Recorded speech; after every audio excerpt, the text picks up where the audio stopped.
Are you looking for a fun way to win up to 25 times your money this football and basketball season? Test your skills on Prize Picks, the most exciting way to play daily fantasy sports. Just select two or more players, pick more or less on their projections for a wide variety of stats, and place your entry. It's as easy as that. If you have the skills, you can turn $10 into $250 with just a few taps. Easy gameplay, quick withdrawals, and injury insurance on your picks are what makes Prize Picks the #1 daily fantasy sports app. Ready to test your skills? Join the PrizePicks community of more than 7 million players who have already signed up. Right now, PrizePicks will match your first deposit up to $100. Just visit prizepicks.com/bluewire and use code BLUEWIRE. That's code BLUEWIRE at prizepicks.com/bluewire for a first deposit match of up to $100. PrizePicks, daily fantasy sports made easy. Support for this podcast comes from Frito-Lay and the 2023 Snack Bracket Championship. The Frito-Lay Snack Challenge is underway, and fans are voting on their favorite snacks to crown champion. We're talking about primetime matchups between the best 64 snacks in the land. Will Ruffles Ridges reign supreme? Can Doritos defend their dynasty? Or will Smart Food use their smarts for a surprise upset? Only you can decide. Get in on all the action for a chance to win up to $1,000 or a year's worth of snacks. Let your snacks be heard. Just go to fritolaysnacket.sbnation.com to vote and enter for a chance to win. No purchase necessary. Sweepstakes ends April 3rd, 2023. Void where prohibited. Year's worth of snacks awarded in the form of 52 coupons, each good for one bag of chips. See official rules at fritolaysnacket.sbnation.com. Good morning. Welcome to Moneyball Minute. My name is Kirk Henderson, and I'm editor-in-chief of MavsMoneyball.com. Thank you for choosing to spend part of your morning with me. Before we get started, now that the regular season is upon us, I wanted to take a minute and ask you guys to send me the various Dallas Mavericks stories that you see around the internet. While I do spend a great chunk of my day online, I also miss an awful lot. There's Dallas Mavericks writing, video, podcasts, anything you think I ought to see. I want to see it, and there's a chance that I will do my best on these Moneyball Minutes to signal boost it. For example, my friends at Mavs Film Room put out a 2-part podcast previewing the season, and you can go find that looking up the Mavs Film Room podcast. So yeah, I would really like to signal boost the things that people are making around the internet that are Dallas Mavericks based, even if it's something from a major outlet or a minor outlet. I like seeing this sort of stuff. You never know what I will or won't see, and frankly, I appreciate being made aware of all the stuff that's being made out there in Mavs land because it's hard out there to make content. All right, guys, let's hop into the news of the day. So it seems likely that Campazzo is likely to sign today at some point, and it's of value for me to sort of discuss for a minute why why I think this signing actually matters. I should have wrote a whole piece on this, but I really didn't. So in the regular season, it's worth noting that over 82 games, you have 5 positions, 48 minutes total. So 48 minutes times 5 positions times 82 games. That's over 19,500 minutes that you have to fill. And over the course of an NBA season, it's actually a little bit harder to do than you might think. For example, in the 2 guard minutes, there's 7,872 minutes. So to fill between those 2 positions. And last year, if we assume, for example, that Luka plays 36 minutes times 72 games, that's just under 2,600 minutes. And it's Spencer Dinwiddie playing 32 minutes a game, which is really high for him. He's rarely played over 30 minutes a game. If you assume Spencer Dinwiddie plays 32 minutes a game at 72 times 72 games, that's just over 2,300 minutes. Add those 2 together and subtract it from the aforementioned 7,872 minutes. And there's still just under 3,000 guard minutes to fill.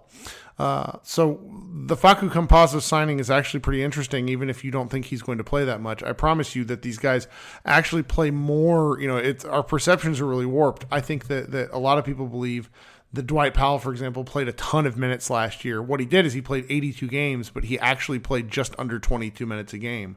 So these minutes are all going to get soaked up. It's why roster depth is actually pretty important, and I think the Mavericks have not done a great job the last several years of providing talented depth past about the 7th or 8th guy. Now they only have one. They have Facu Campazzo to backfill some of these minutes, but I don't necessarily think that he was an ideal fit, and I certainly don't think that he was a part of the plan going back to the start of the summer. But that is what it is, and we're going to have to move from there.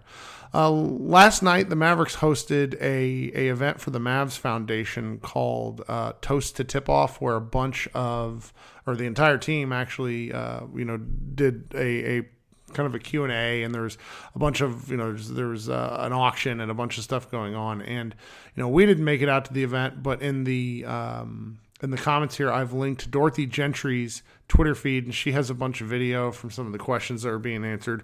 Christian Wood is the only one that apparently missed the sweats memo, so he's wearing white while everybody else is wearing blue. There's a lot of fun questions. It's just it seems like it's a good time. The guys look loose and ready to start the season. I recommend going to Dorothy's Twitter profile and checking all that out. The next thing I wanted to point you to was the Athletics. John Hollinger has a lengthy analysis and data-backed piece for the Mavericks this season, what he thinks they're going to do. I don't really agree with some of his conclusions or the data, but he's drawing from data. He's a smarter guy than me, so what are we going to do with that? The next piece is a NBA alignment chart from the Ringer's Rob Mahoney, where if you don't know what I mean by an alignment chart, it's the lawful good, chaotic evil, that sort of thing. It's a pretty fun chart, and he has his explanations. Rob is secretly a nerd. Where the Mavericks fall into this is actually fairly interesting. He has a pretty big write-up considering where they fit, because he doesn't cover every team.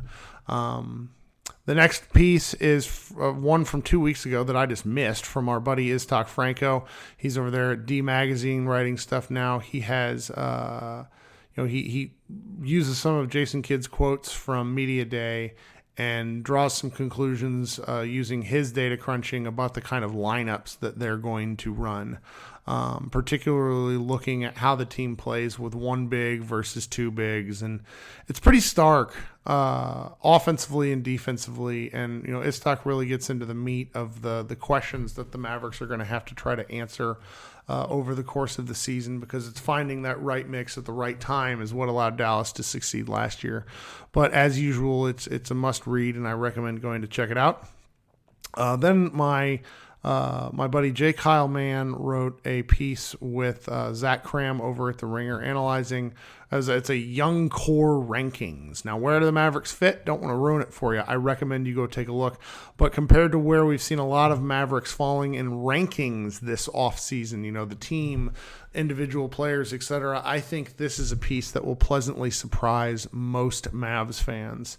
The final thing I wanted to point you to was Adrian Wojnarowski did an interview with Kristaps Porzingis in a podcast. It's worth listening to.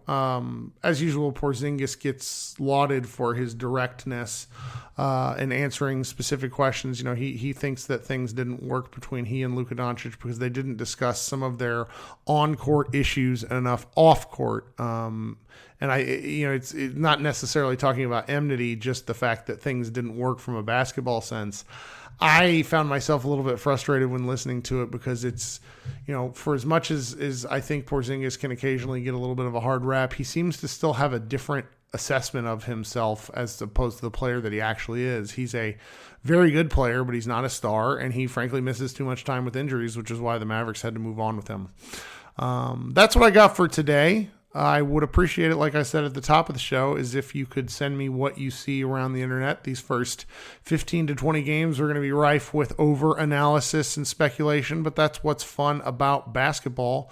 If you're listening to this on any point before Tuesday morning, we have not very much time until basketball starts. The Mavericks play the Suns on Wednesday evening at 9 p.m. local time. Be ready for that. It's a nationally televised game. I'm really looking forward to it. We have other stuff at MavsMoneyball.com, but I didn't want to shine a light on everything today because there's been a lot of good writing about the Mavericks around the internet. Thanks so much for choosing to spend part of your day with me, and I will talk with you guys probably either later today or tomorrow. Today's episode is brought to you by Cars.com. With over 2 million vehicles and 50,000 more added every day, Cars.com will match you with the perfect car for you, your budget, your life, your style. And if you're ready to say goodbye to your current car, Cars.com will get you an instant offer to cash it in. Just start by entering your license plate and get matched with a local dealer who will write you the check. So whether you're looking to buy or sell, just go to Cars.com. It's magical.